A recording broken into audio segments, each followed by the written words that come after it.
Kemudian membahasanya bagaimana menikah seorang wanita non-muslim. Kalau seorang muslimah menikah dengan non-muslim, harga mati, tidak bisa ditawar.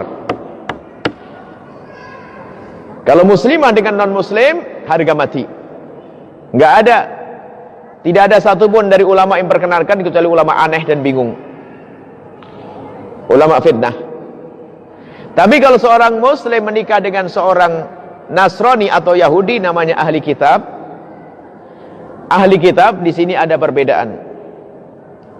Di dalam madhab kita Imam Syafi'i radhiyallahu taala anhu boleh, sah, akan tapi ini hukumnya dulu sebelum tarbiyah ya. Hukumnya adalah sah, akan tapi orang Katolik atau orang Nasrani tersebut atau Yahudi itu secara nasab masih sambung kakek moyangnya dengan agama Yahudi yang benar dan agama Nasrani yang benar. Artinya menurut madhab Imam Syafi'i, orang Nasrani yang ada di Indonesia tidak boleh dinikahi seorang muslim. Karena apa? Mereka tidak punya silsilah sampai kepada orang tua yang agamanya masih benar pada zaman dahulu. Tapi menurut madhab Imam Malik, asalkan orang mengaku dirinya Nasrani, maka sah untuk dinikahi.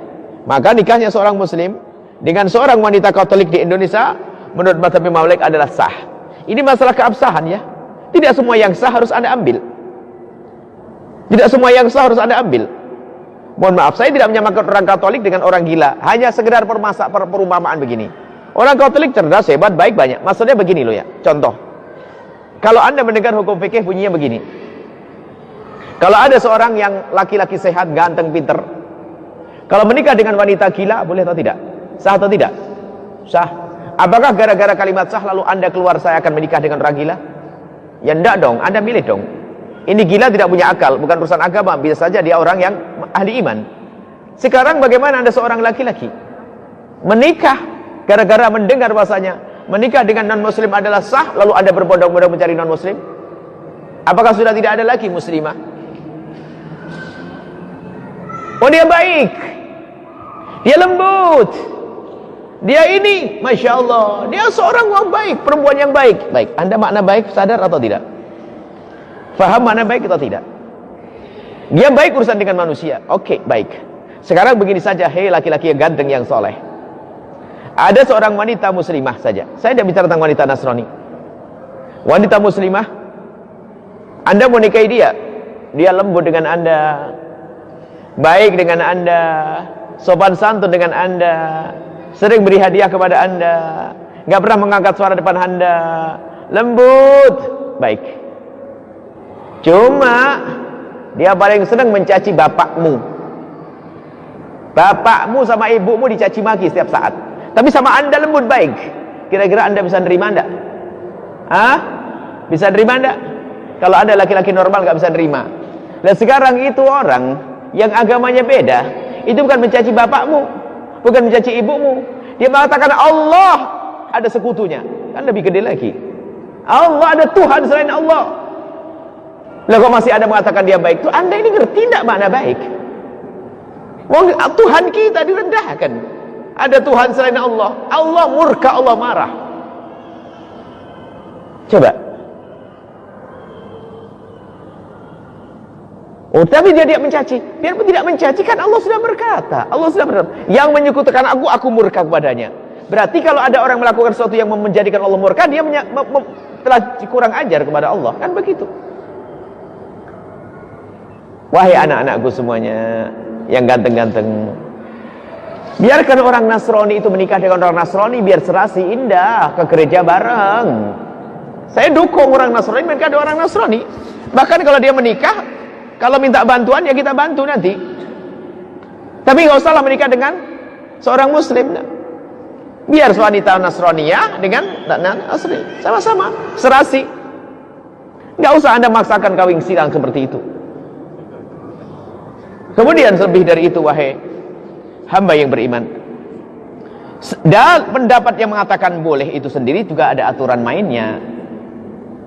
Jika dalam sebuah negara yang melindungi rakyatnya, dari negara Islam yang melindungi rakyatnya, yang melindungi rakyatnya, maka itu mudah melakukan yang itu. Ada kisah, ada sahabat yang menikah dengan Nasraniyah, ada. Tapi kan dalam negara yang aman seperti itu. Jadi begini kisahnya. Contoh, Anda jangan sombong. Anda menikah dengan Nasrania karena Anda, saya bisa mengatur dan sebagainya, saya bisa mendidik dia. Oke, punya anak 5. Yang pertama umur 10 tahun, kemudian 8 tahun, 6 tahun, 4 tahun, 1 tahun. Anda punya anak 5, tahu apa? Anda mati. Ayo, siapa yang mendidik anak Anda? Siapa yang mendidik anak Anda? Ayo. Anda seorang muslim menikah dengan non-muslim. Anda meninggal, memang Anda tahu umur Anda. Jangan sombong. Kira-kira anak Anda dibawa ke mana kira-kira? Agama Islam? Ya enggak dong, dia punya keyakinan. Karena negara kita seperti ini. Tapi dalam negara yang di situ ada aturan Islam, begini aturannya. Kalau ada seorang muslim menikah dengan non-muslim, kalau ternyata laki-laki muslim meninggal dunia, maka hak asuh anak diambil alih oleh negara, diarahkan kepada pendidikan yang benar. Harus paham makna ini. Ini tarbiyah, jangan asal saja. Jangan sombong, meninggal, ayo. Punya anak 5, anak 10 lagi kembar semuanya, ayo.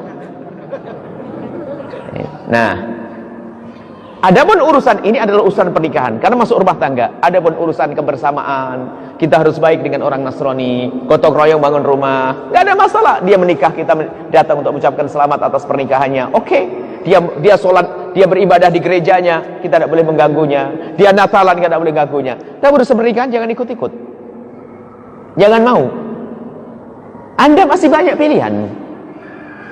Bahkan kami selalu menghimbau, jangan main-main urusan pernikahan. Menikah itu memilih ya. Anda seorang laki-laki, pilih wanita yang solehah, yang kenal Nabi Muhammad.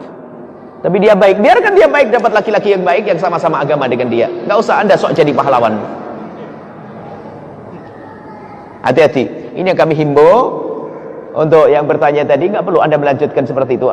Kalau Anda harus menikah lagi, cari wanita yang solehah.